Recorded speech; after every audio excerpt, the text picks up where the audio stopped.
के होला है संसार से तो का होला और कैसे होला।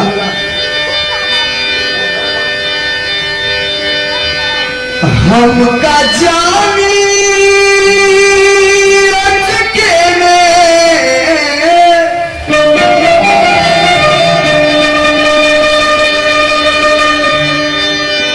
हमका जानी अटके ऐसा घटिया होई।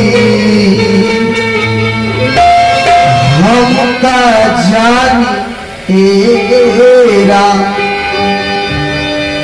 जब जीव खटिया पर पड़ जाला आपन होश ना चले जब भगवान से नेह जुड़ जाला यानी मरे के कुछ समय पहले मरे के कुछ समय पहले जब ई जीव भगवान से जुड़ जाला लोग ना कहला देहात में काका अब औरबर बरबर बोलता है काका ना बच गए।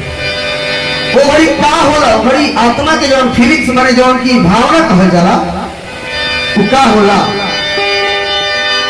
हमका जानी अटके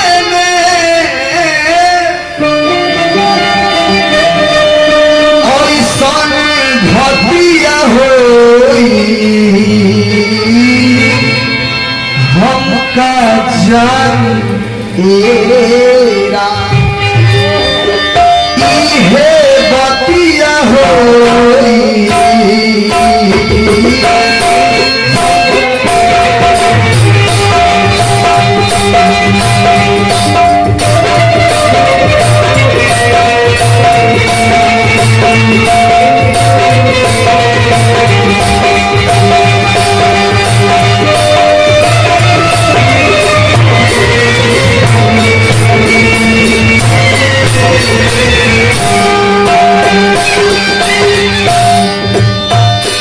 हमका जानी अटके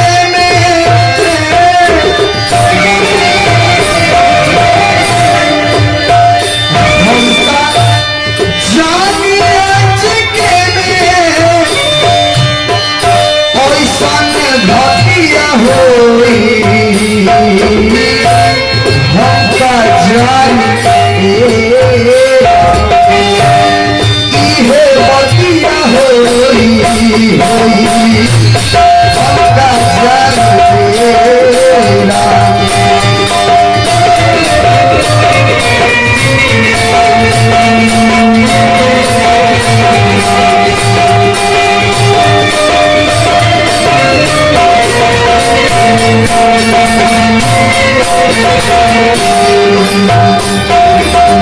हमका जानी अटके कि ऐसा यानी अचानक घटिया हुई। जीव कहला डोलिया कहार लेके आइले दुआरिया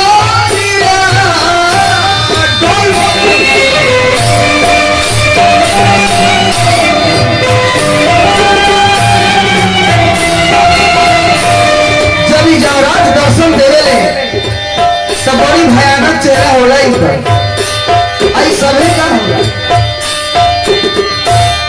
डोलिया कहार डोलिया कहार डोलिया कहार लेके आइले दुआरिया घरवा में सुतल रहली ओढ़ी के चदरिया ओढ़ी के चदरिया।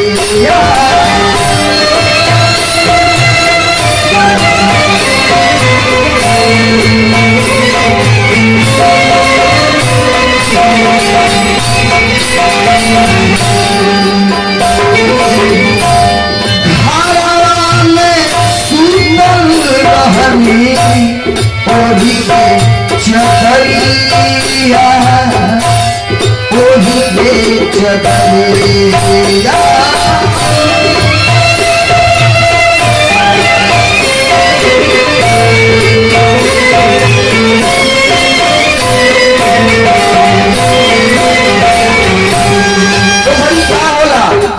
लोग दूर दराज से से हित नाता कुटुंब सुन के आवे लगी काका पड़ल बारे। देखिए हमारा फिर अवधेश सिंह जी इन्होंने तरफ से बहुत तरफ से अपने भाई भगवान से शुभकामना चाहते। जब कि सुनेला ये हमारे सगा संबंधी में केहू खटिया पर पड़ गई बा तो का होला मिले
देखिए क्षमा करें बड़ भैया रंजित भैया की तरफ से बहुत तरह से बड़े भाई छोटे भाई ठाकुर भगवान से रचना भी के शुभकामना चाहते।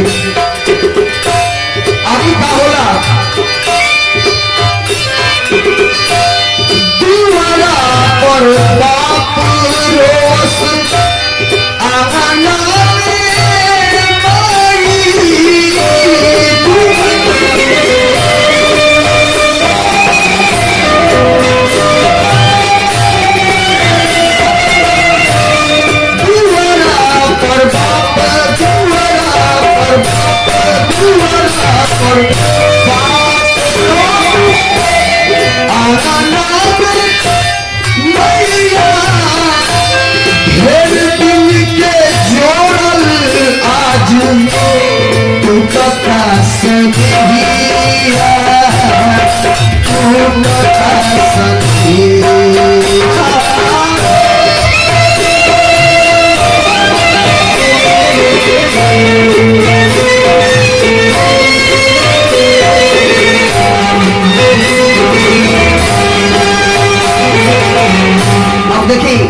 बहुत मार्मिक बात कि दुआरा पर बाप रोस आंगना में मैया सोचे वाली बात बा कि बुढ़ा के खटिया पर पड़ गई बारे तब उनकर बाप माई जिंदा रहू ना, लेकिन के बाप हो के मतारी हो कहल बा सत्य पिता है जो रिश्ता नाता इस संसार के बा। सत्य पिता है, धर्म है माता, लाजा है महतारी यानी शर्म। सत्य पिता है, धर्म है माता, लाजा है महतारी, शील बहन संतोष पुत्र है और क्षमा हमारी नारी। यही इस संसार की रिश्ता और नाता है। आशा ननद, कृष्णा सासू, लोभ मोह ससुरारी, अहंकार है ससुर हमारे। अहंकार ये बल है, अहंकार है ससुर हमारे, समय पड़ा है भारी। बहुत बात है कहना दुआरा पर बाप रोस अंगना में मैया भेल दिल के जोड़ल आज टूटता संगिया टूटता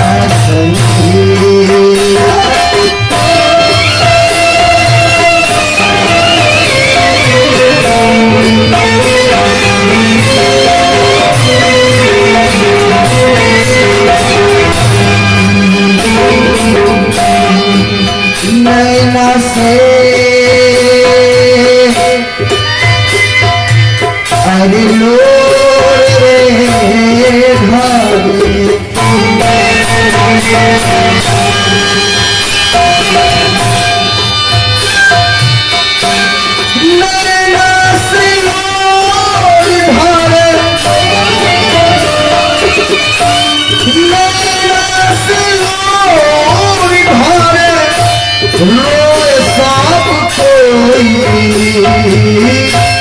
हमका जाने हमका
चादर इन्हें सभे का मिलेला, चाहे कि कौनो बड़का घर से होके चाहे छोट घर से होके, लेकिन सच ये बात बासवा के खाट मिलल ललकी चदरिया ललकी चदरिया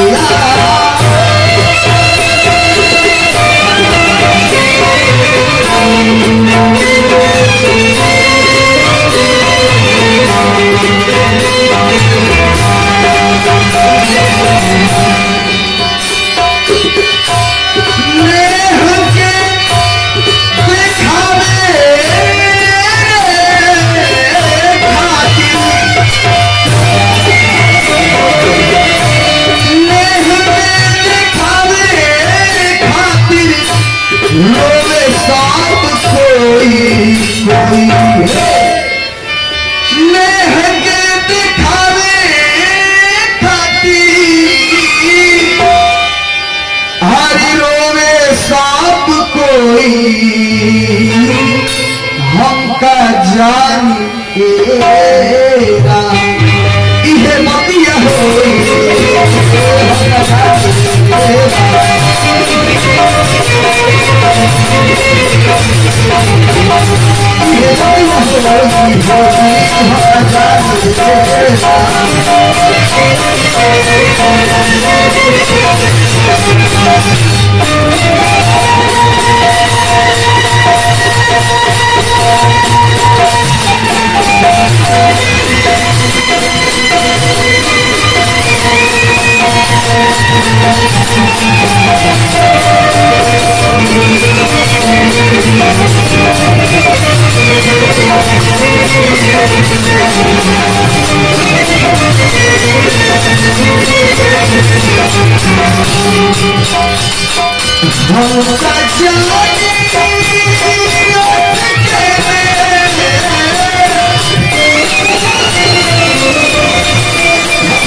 Thank you. हो